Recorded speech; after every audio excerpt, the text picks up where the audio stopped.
përkasin.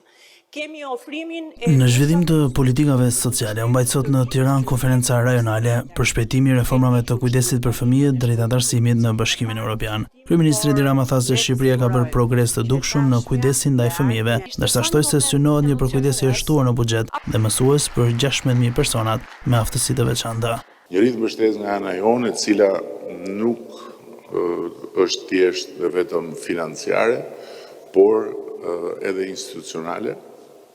Dhe për këtë Ministria e Shëndetësisë dhe Ministria e Arsimit janë duke punuar aktivisht që të rrisin numrin e mësuesve special.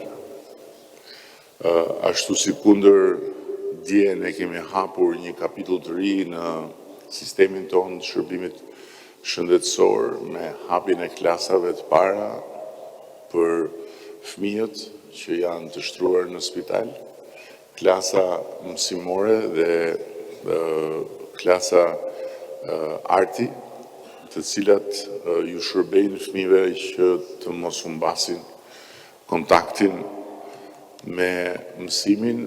Për ambasadorin e Bashkimit Evropian në Shqipëri, Silvio Gonzalo, procesi i anëtarësimit nuk do thot vetëm miratim teknik i legjislacionit, por kërkon shndërrimin e të gjithë shoqërisë. E shikojmë garancinë për fëmijët si një nga programet më kyçe për të ofruar mbështetje për të rinjt, në mënyrë që fëmijët të kenë qasje efektive në shëndetësinë falas, në arsimin cilësor dhe të lirë, strehim me dinjitet, por edhe ushqimin e duhur. Po të vëmë në prioritet mirëqenien e fëmijëve, atëherë do të ketë zhvillim dhe ecurim më të madhe sociale. Nga këndvështrimi ekonomik, duhet kontribut edhe për integrimin e tyre në tregun e punës dhe në jetën shoqërore, që tranzicionin nga shkolla në puna të kalojë më lehtë dhe duke ju ofruar mundësi më të mira ekonomike.